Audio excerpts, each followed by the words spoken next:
Hello, you wonderful people, and welcome to another episode of Untitled Reviews. This week's show, we're talking about TV shows that are dramas. For today's episode, I'm going to talk about The Bear, Season 4, Episode 3. A lot of really interesting things went down in this episode, so let's break it down. So the opening, we have Sid doing her thing, and the end result is she's getting Carmi to taste, I think that's the scallop dish, and he says it's perfect, and she's like, yeah, he's like, yeah, it's better than perfect. Go ahead, like, you want to kind of put it in rotation. And she's like, yeah, thank you. Like, obviously for Sid, she's been looking for that validation since season 1. Like, since the risotto dish. Of like, oh, it's excellent, but then him telling her it needed to be worked on. But this is the first time it's like him just straight up saying, like, it's excellent. Not he's saying it's perfect. And then he doubled down by being like, it's better than perfect. She just always wanted Carmi's approval because it means so much to him. It's like, we're partners in this, but also you're someone I admire. I've always looked up to you. And hearing you say that means the world to me. And we hear later on, a customer loved the scallop dish. And obviously she gets all the credit because it was her creation. So I thought that was beautiful. Like I said, just it's been a long time coming, and just for that to be what it is. It's interesting too because you kind of feel like when you see Carm looking around specifically at Marcus, at what Sid is doing, I think he's probably playing back that conversation, and maybe even a little bit of like Sid finishing the pasta under like 2 minutes. Maybe he's replaying a little bit of that conversation he had with Nat last episode, where he's like, he sees the look on their faces. They have that spark that maybe that he lost, but Sid has it. So does Marcus, and maybe like he's noticing everyone else around him has it, and maybe he's the only one that's kind of lost a little bit of that zhuzh, you know. And so, could we have Abraham making moves? He's sitting down with a mentor. It's like, oh, I'm sorry, I showed up late. He's like, well, He's like, oh, punctuality. And Abraham's like, well, I work here. He's like, well, that's why you're here early. But it's like, oh, why do you want to be a mentor? He's like, I want to create. He's like, why do you need a mentor? It's like, I want to create opportunities. He's like, well, my name is Albert. I'm meeting you every day for 3 weeks, and after that, I'm gonna be imparting all my knowledge on you on how to like run a successful business. And then you have freaking Abraham coming prepared, got all the freaking like graphs and all the numbers ready, and Abraham's like, holy wow, you do not F around, do you? He's like, nah, he's serious about this. And so he's bringing up the numbers. Obviously, the guy's heard about the Bears. Like, oh, there's good, there's bad, But he's like, are these numbers really reflective? It's like, well, they're reflective of the beef in comparison to the overhead of the Bear. And like, oh, like because there's only 3 people working the beef. It's him, Chris, and Chucky. And then it's like, well, this is something we can work with these numbers because they've actually like the overhead because like there's only 3 people working, and they're already like open for like what I think he said like 2 hours or something like that. And so it's like, oh, this is pretty good. That's somewhere we work with. So that's going to be a neat thing to see for Ibra's side of things, to kind of see him kind of branch out little by little, kind of finding his place, creating those opportunities he talked about with Carm last episode. We catch up with Richie. Obviously, he's talking to Tiff, which Tiff is like, oh, like, she doesn't know where her mom is. And he's kind of like, you're probably better off not knowing where your mom is. Like, it's kind of her loss not showing up. But, like, in Tiff's mind, it's like, yeah, but I feel like just letting her not come to the wedding and not... Because it's like, if she's at the wedding, like, Richie's like, you're going to think about it. It's supposed to be your day, and it's going to be more, like, your only focus is going to be on her. But for her, it's like, if I let her not show up, it's going to feel a little bit like, like I lost or something, like she's winning. But it's like, nah, that's her loss. Don't worry about it. They have a conversation about Stevie and Michelle, which I love. The funny thing is Michelle apparently is an actor. Because he's like, oh man, she's always finding the perfect excuses to be out of there. He's like, oh, I wish I could be a fucking actor. And Tiffany's like, oh, you do? He's like, yeah, like I can put on performances. I'm like, the layered conversation there. But obviously there's also the conversation about the Bear, which Richie continues to always get a little wishy-washy when that conversation goes, but no, everything's fine, everything's good. Yeah, just got to keep it pushing, keep it going. And then comes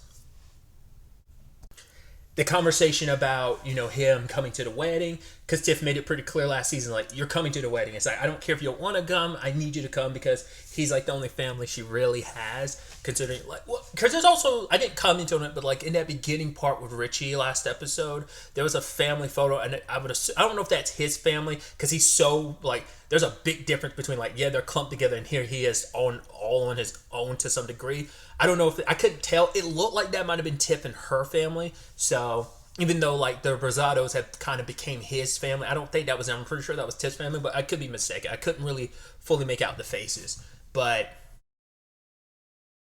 it's interesting like how he's struggling with that because it's like it's your ex. There was some part of you still hoping that you two would make it work. And dude, Frank's a good guy, and you just don't know how to handle that. And you're just like, oh no, I got another call. I'll get back to you. It's like he's just it's a weird thing. It seemed like he was booking a flight, like a trip for like Kyoto, like Japan, like going back because like last episode they focused on that sand garden again from last season, but I'm assuming that was going to be like a wedding gift for Frank and Tiff. I could be mistaken, but or that could have just been him being like, "Yo, I want to go to Japan," just to kind of like that was always kind of his goal anyway. But I'm wondering if he's trying to pass that on to and Frank and Tiff. But I don't know. But obviously, it's the Garrett and Renee come to him about like, yeah, there's a customer coming in, a girl that's kind of she wants kind of like the traditional like the beef sandwich. And it's like, all right, we can do that. But the problem is like she's never seen Christmas, but they don't have the money to kind of bring her back out around Christmas time here in Chicago. So it's like, what do we do? And it's like, well, we don't have it in a special budget anymore. But now it's like, well, we could do it on a cheap. So get Chris, Chucky, Ted, and Neil on it. And that I just love just like even Richie being like, no, it might not look like it, but this is progress. And Renee and Garrett just looking like, yeah, this is good, and just all smoking cigarettes. And Marcus coming out like, it's all good. It's like, yep, everything's going well. And just like the arguing back and forth, like, yo, you're gonna get electrocuted. You got it in the water. He's like, it's fine. We got gloves on. I'm like, and I love that Ted's pointing at Neil, being like, yo, this is kind of on you. You're the one fucking this stuff. I'm like, what did Neil do? I mean, I'm sure it seems like a lot of stuff kind of falls on Neil in the Fack family. I did also love that beautiful moment when kind of like tying that all together when Richie gets the beef sandwich and obviously like Marcus is like needing a little help and like Carmi comes through and helps him out and then he's like, whoa, give me the sandwich. Richard's like, do not, he's like, don't, Richard, just give me the sandwich. He does his thing and then sends it off and Richie's like, thanks, chef. He's like, you're welcome. He's like, okay, this was something nice. It was kind of like an olive branch in its own way. And they presented the sandwich to the family. Told Sid about the guy. The moment the guy was like, "Oh my god, that scallop was so great," he's like, "Hey, you want a beef sandwich?" He was like, "I was waiting for you to ask." I was like, it's that guy. It's that guy. He's got to be the reviewer that they've been on the lookout for." So once again, I don't know if he's the same guy from the Tribune or with that just like some other mysterious reviewer but it's definitely the guy they were talking about. I just like I said last episode, I wasn't sure if he's the Tribune. Reviewer that they were talking about coming back, or was that just like a completely different mysterious reviewer they were on the lookout for? But he seemed thoroughly impressed because once again the whole point is to treat everyone specially and kind of being like, oh, you would like a beef sandwich to it. It's like, all right, kind of making it seem like, yeah, you were captivated by it, the ambiance of it all, which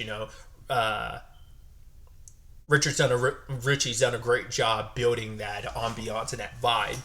And then also during the celebration, like Marcus preparing the dessert for them, but also like to coincide with the snow and stuff, and some of the people inside coming out and getting to appreciate it. It was really, really beautiful moment. You could tell the guy who definitely the reviewer kind of like looks at it as kind of getting picked up by like a ride share thing. So I thought that was beautiful. Like I said, just the smallest thing, but just little by little, we're kind of like, all right, finding some way forward with Richie and Carmi.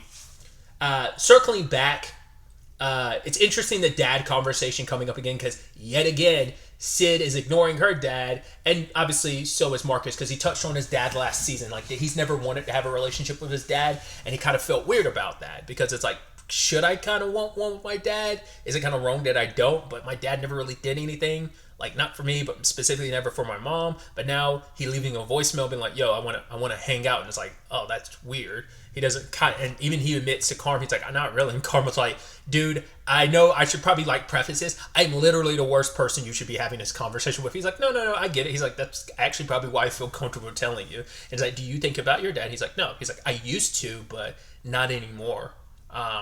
I wonder, did the Mikey stuff kind of like nip that in the bud? Like maybe that conversation we saw at the beginning of episode 1. I wonder if that kind of nipped it in the bud for him to not think about his dad anymore. I mean, he finally remembered Kerrigan, so it could also be like a lie where he's like, oh, I don't think about my dad anymore because he doesn't want Marcus to be in a position where he thinks about it. Because there's the whole conversation about guilt and how it can weigh on you.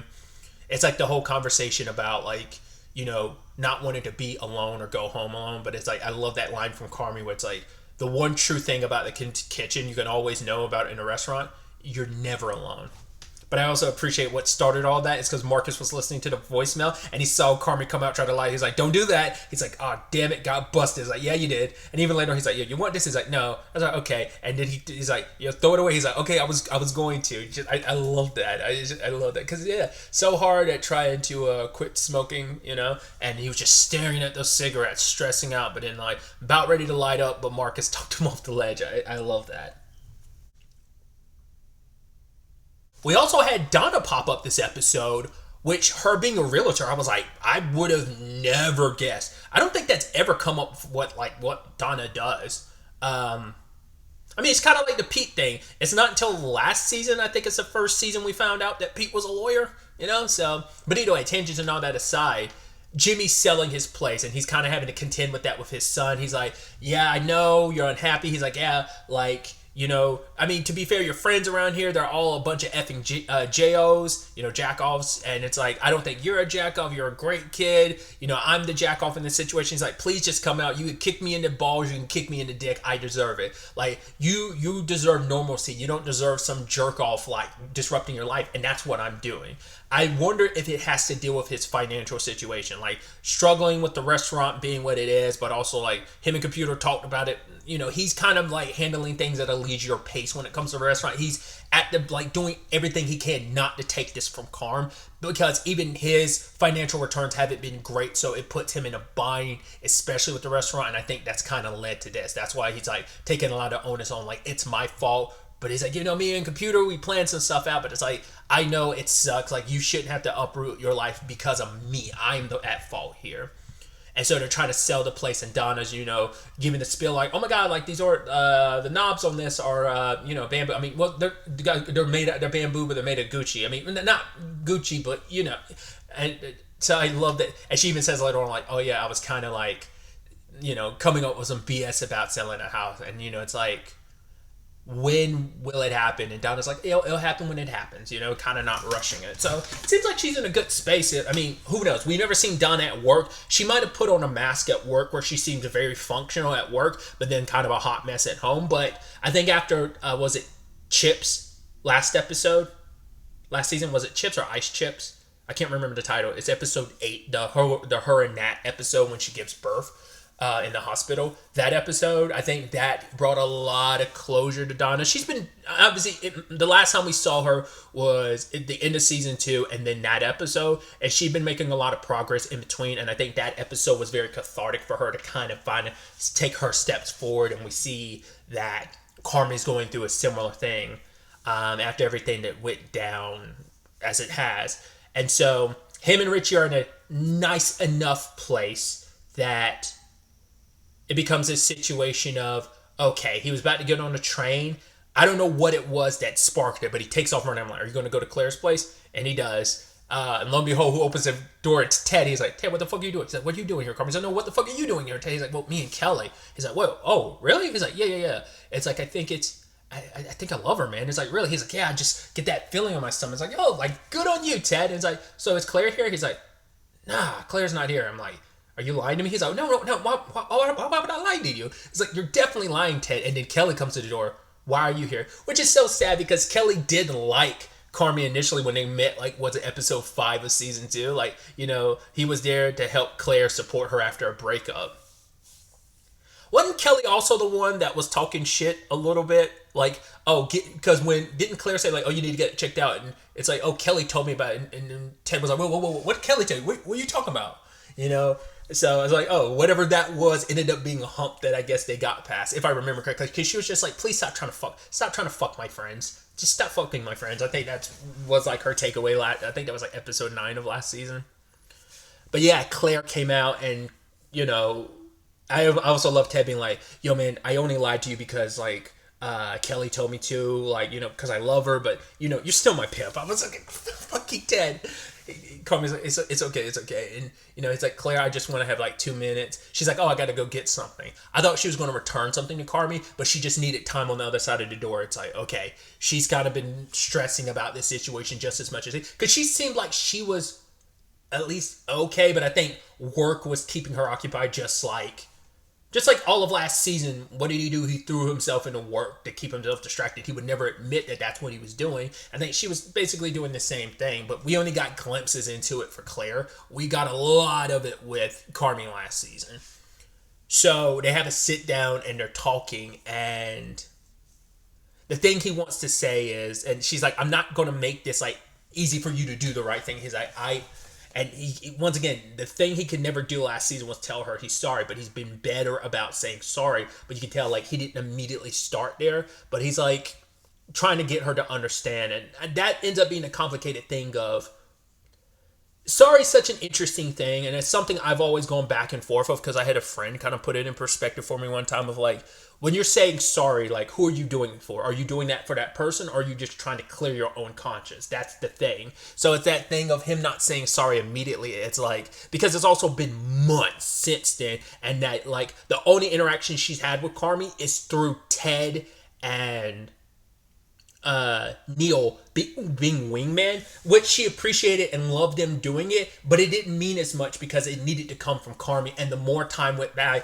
once again, that conversation of sorry, it's like the more it kind of festers and sit in your stomach because you didn't say it soon enough. Once again, I think I talked about it last season. I get it. There, especially around that time, season 3 was coming out, came out. I was dealing with that kind of my personal life, so it really resonated with me, that conversation about sorry, and like if you're not able to get it out, it goes from your throat and it kind of stays in the pit of your stomach. Or maybe it was just like it gets locked in your throat and you can't get it out, but either way, it's still kind of, maybe that's me extrapolating, maybe that wasn't the actual conversation about it getting stuck in the pit of your stomach, but I'm adding that to the I don't fully remember the full dialogue wrapped around that conversation, but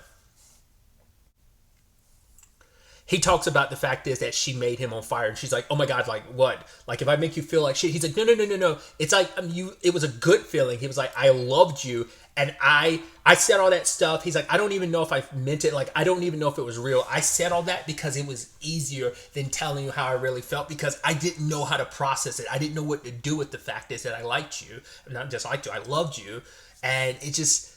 And once again, it hit him like a ton of bricks when he listened to her voicemail and she says, "I love you" first, and it just broke him. And she has this honest conversation about she didn't know what to do either, because for her, it's like they were both scared. She was scared where it's like, okay, like, am I making you do something you don't want to? Because she's like, every once in a while, she's like, I get a glimpse of who you are, and then all of a sudden you pull away, and then I start worrying and overthinking, like, oh my god, like, am I putting too much pressure on him? So she wants to give him space, but she's also like, we shouldn't be in a situation where we're so scared that we're basically going to break the other person by like, that I'm going to like push too much on you, and then that's going to make you like introvert into yourself even more. And it's like, a lot of that, like, it's just a thing of both have. I'm wondering because not getting into it, but we know Claire used to be chubby, and I'm wondering do some of those insecurities like stem from that? Like both of them have their own issues and insecurities, and it's just two people with that colliding, and it's just a matter of not saying what they should have said at the time, and it's just neither one of us like. Carmi not knowing what to say, her not knowing what to say because she's afraid of, I don't want to like cause you more issues because I'm like, am I the problem? When she's like, no, it's not you. You were never the problem. But she's like, no, I kind of was because I didn't say what was on my mind because I was too scared that I'd kind of push, like make you pull away, and you already were. So we had this balancing act where we tried to keep everything copacetic, but it's like we were already falling further and further apart, and that gap was widening, and we're just kind of doing more damage to ourselves and each other in the process. Once again, that's maybe that's me projecting a lot of my own bullshit into that into their dynamic, but and just kind of like the back and forth and the frustration, him just finally saying like, I'm sorry, and for her that was like, okay. She's like, thank you for saying you're sorry. And she's like, I'm going inside, like, and it's like, damn.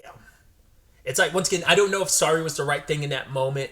Like, they're both frustrated and it's complicated, and they just, once again, there's also been so much, there's months that have been passed and it's been festering, and it's kind of like you come on your own terms. It's, because you have to meet people where they are, and it's like, here you are, like, I've had to deal with this completely on my own, because I was super in love with you too. She's like, they've had a thing for each other for a very long time, and then like we came back into each other's life. It was kind of this whirlwind romance of like, yeah, we spent a lot of time together. I was feeling what I was feeling. I didn't know where you stood because I was scared to push too much, because I didn't want to feel like I was putting too much on you, because I felt like I was. But it's just their own circumstances, like I said, clashing against each other. And so he said what he had to say, but it's like, was everything resolved? What was he hoping out of this? Like, would that they'd get back together? Was he even thinking about that? No, it's just, this is the biggest thing that's been weighing on his mind. Once again, that conversation with Tina last episode too, about,